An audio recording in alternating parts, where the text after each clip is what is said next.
Good morning from beautiful Irvine, California. This is Shane Starr with Reflections on Religion. And on this Sunday morning, we're going to be discussing the problem of evil. So, to start out with, I'm not claiming to solve the problem of evil completely. I don't think that's possible. It is and always will remain somewhat of a mystery. But while it's often used as a argument against God's existence, I do not believe it suffices for that.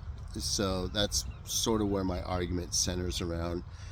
I think it's worthy to answer that challenge, and I think it's something that needs explaining, and I think it's something that we need to get right in our own hearts, lest we become, angry and resentful when things don't go our way, let alone when we encounter some of the graver evils that we can suffer in this world.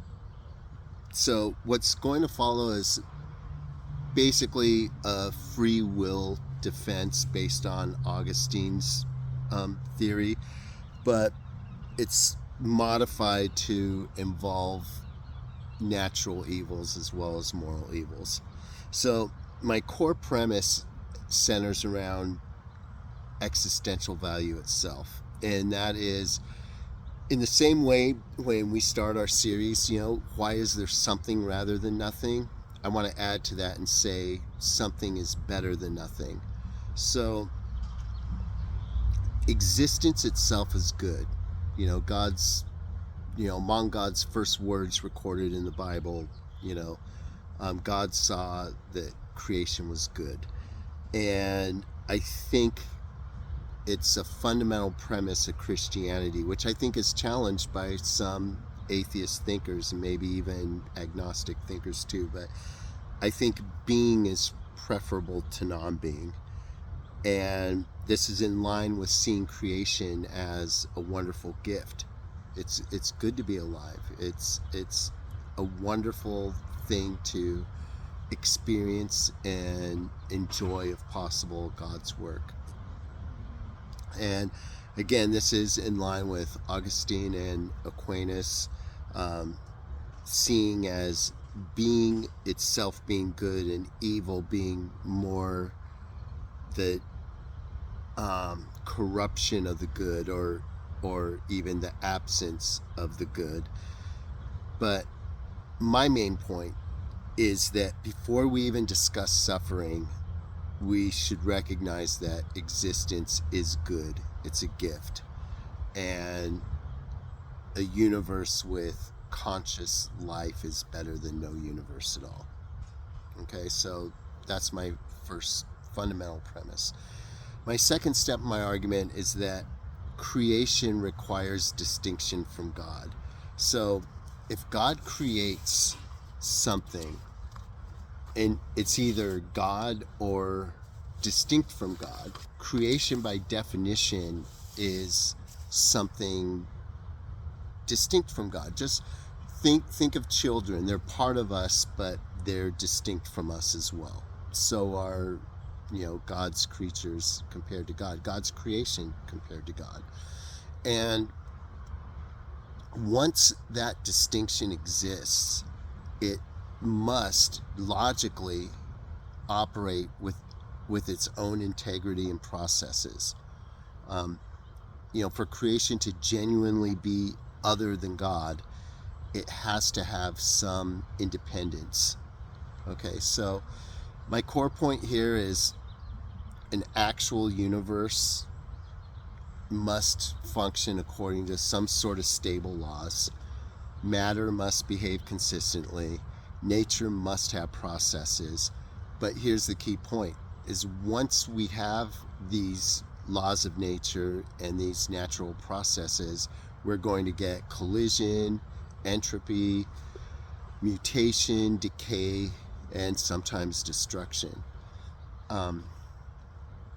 A universe capable of producing life is also a universe capable of producing earthquakes, disease, and accidents. So step 2 is creation is other than God, and that otherness implies certain fundamental principles. Step 3, this freedom, these principles necessarily include risk. Okay, this is really the center of my argument. In the same way that love can't be forced, moral goodness can't be pre-programmed. It will result in the absence of free will. And true love can only come with free will. Virtue only exists where rejection is possible. And therefore, freedom only exists in a context that includes the possibility, the real possibility of evil.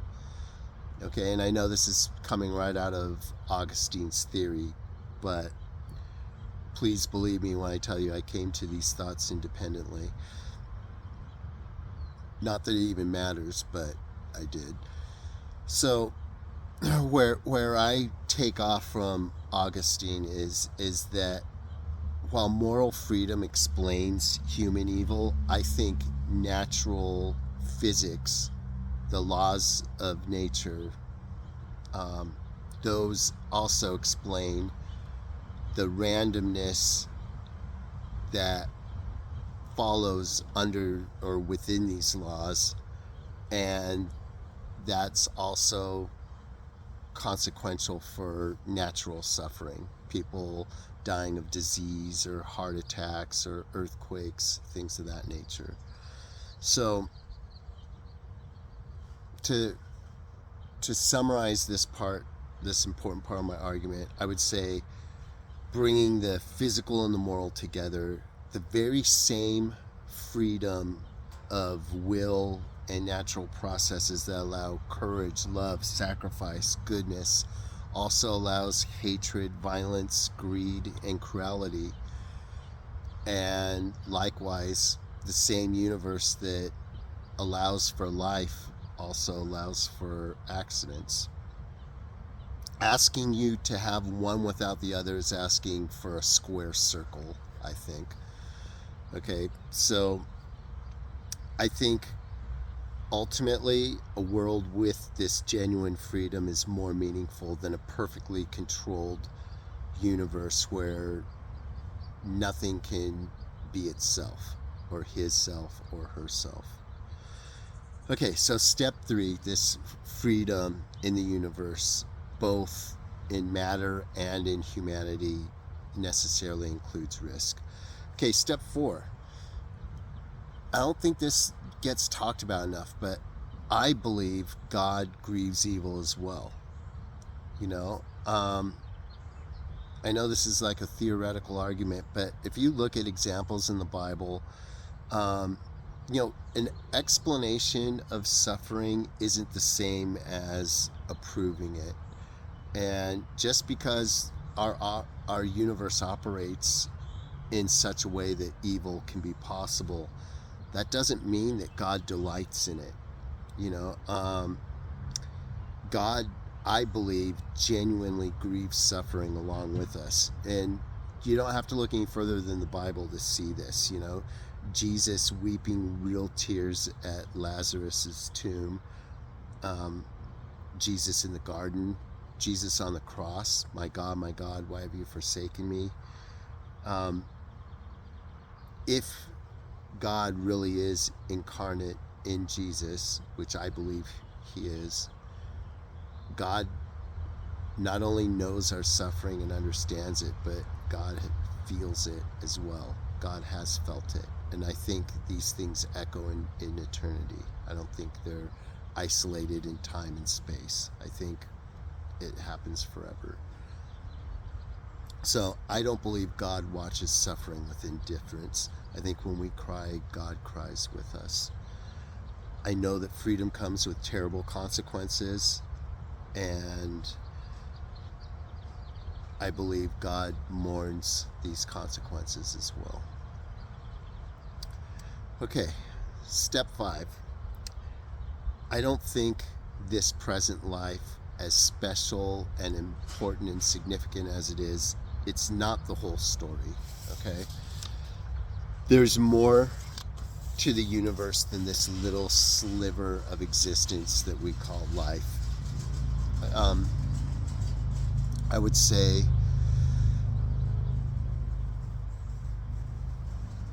our lives are a little flash of vapor in comparison to eternity. And if there is an actual eternity, as us Christians believe there is, suffering doesn't have the last word. Okay, this doesn't mean suffering is insignificant. It just means that it's temporary, and God's love and pleasure will last forever. We started with saying the shortest life has value, and I would say even a life cut short is still better in quality than nothingness. And I also believe that any life that exists here has infinite and eternal potential in God's love, in God's grace, and in God's glory. Okay, so last but not least, I think I have to revisit what I said earlier, and that is the problem of evil does remain a mystery. You know, we have finite understanding. We're discussing ultimate reality from a limited perspective. So complete answers are going to be impossible. Look at the book of Jonah. You know, he suffers evil. It's not fair. It's not right. He suffers terribly. So do others. He doesn't really get all the answers he seeks, just like we don't. But perhaps the freedom, existence, and love, consciousness itself that we experience in this world are so valuable that in some way they're worth the risk built into reality that makes evil possible. And I say that with seriousness because I understand I've suffered evil, you've suffered evil. There's others who've suffered evils beyond what we can even imagine. How is what I said reconcilable with that? From our limited perspective, perhaps it's not. But I do think we can see a glimmer of something greater at work, and I hope in faith that can work. So in summary, my argument went like this. Number 1, existence itself is good. Number 2, creation requires a distinction from God in and of God's self. Number 3, genuine creation must possess real freedom and processes. That includes non-conscious matter as well as conscious beings. Number 4, freedom and love necessarily create the possibility of suffering and evil. Number 5, God can allow evil while still grieving it. And think of this, I didn't say it earlier in the argument, but when we have children, which I know some people choose not to, we know that they're going to suffer. We know that they're going to suffer death, the death of ourselves, the death of people they love, all sorts of evils, but we still think it's worth it. But then we don't grant that same permission to God, the creator of all. I think there's some hypocrisy there. But God can still grieve evil even outside of a universe that allows it, and within that same universe. But next, I think that when we consider the world with the vision of eternity, I think that recontextualizes what suffering is and its significance. And I think although we didn't solve the problem of evil here. I do maintain that belief in God is philosophically reasonable in spite of this issue. And for further work on this topic along the same lines of my argument, I would look at Saint Irenaeus, Saint Augustine, Thomas Aquinas, C.S. Lewis, and among contemporary philosophers, I would say Alvin Plantinga of the University of Notre Dame and Richard Swinburne of Oxford University. That's all we have for this week. I hope you enjoyed it. Stay safe. God bless.